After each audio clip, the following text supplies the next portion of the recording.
Who's evaluating me? I am. You are. Jose, give me a topic. There's 5 topics I gave you. Yes.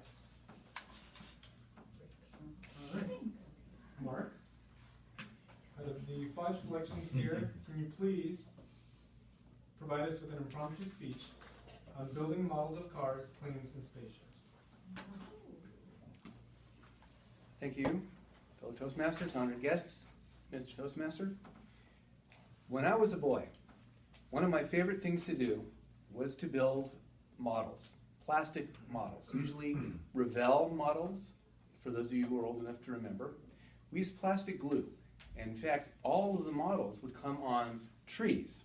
And you had to break off each piece, file the piece down, and then put them together. Now the reason that I liked that is because it was very creative. I felt like I was doing something from scratch. There weren't magical pieces. There were pieces.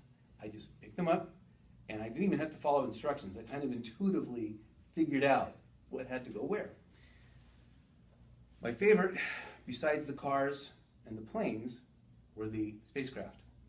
My favorite of all time was a 5-foot-tall model of the Saturn V booster for the Apollo mission. It was amazing. One of the things that all of the models had, by the way, were these little decals. And all you had to do was take a paper decal, put it in some water, and the decal would slide off the paper. And you could position it on the plastic wherever you wanted it, on the model, on the sides if there were flames on a car, or the NASA emblem on the spacecraft, and it would stay, and it would glue on there, and it'd be permanent.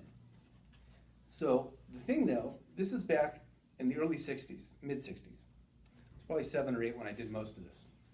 Back then, there was a lot of conversation about whether glue was toxic or not. I did some research just recently because back then, non-toxic glue started to come out. In fact, I just, like I said, did some research and found out that there's 2 main types of glue that people use for building models today. Most of the model glue is by a company called Testor, and there's red and blue.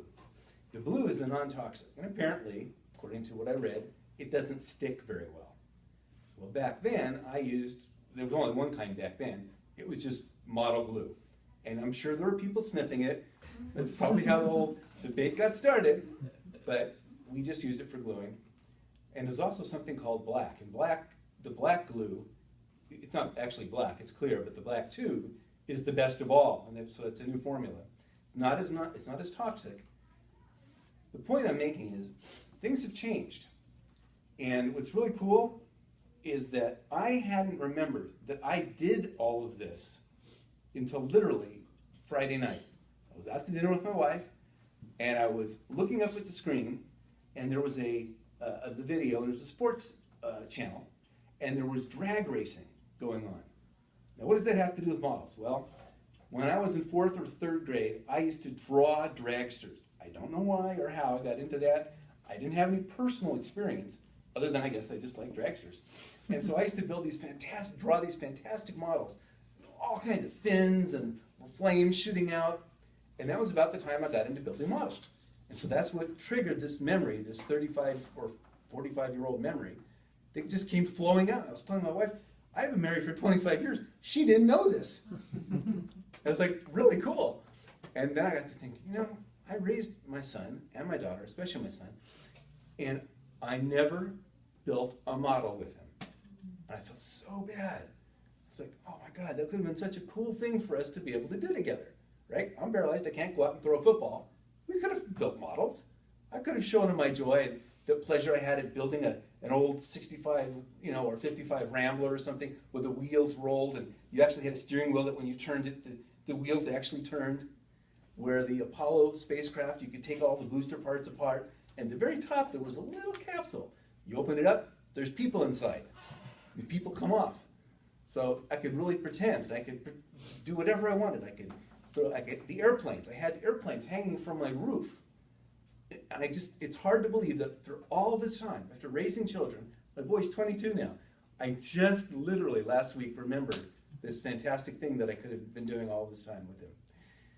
Building models was a lot of fun because it also allowed me to do some creative things. In addition to the slide off transfer decals, we were also able, are you timing me by the way? Okay, in addition to all the transfer decals, I was able to use magic markers and write on the cars and write names, and I would look at dragsters and not dragsters, the drag races, the funny cars that were running down on the TV, and I would write the names of the famous people that were on this TV, and I'd write them on the cars using magic markers, using fine tip magic markers, and that was a lot of fun. We used to use these toys, especially the cars, when we were playing games. We would set the cars down, and we'd have pretend races. And we'd make all the noises, you know, and doing that. Everyone had their own individual noise. So when we were racing these toys, we all would sound, I'm sure, to somebody that was not in the group, like there was a race going on with different engines, different horsepower, all racing and having fun. And so you're talking about joy? That's my joy from my childhood that I hadn't remembered, and I'm glad I was able to tie it into this right now, because it is something that was a lot of fun. I'm glad I experienced it. Hopefully I enlightened your life, put some joy into your life a little bit. I don't know what the word of the day is. I don't know what that means. But I had a lot of fun embroiling, whatever. Very good. Mr. President.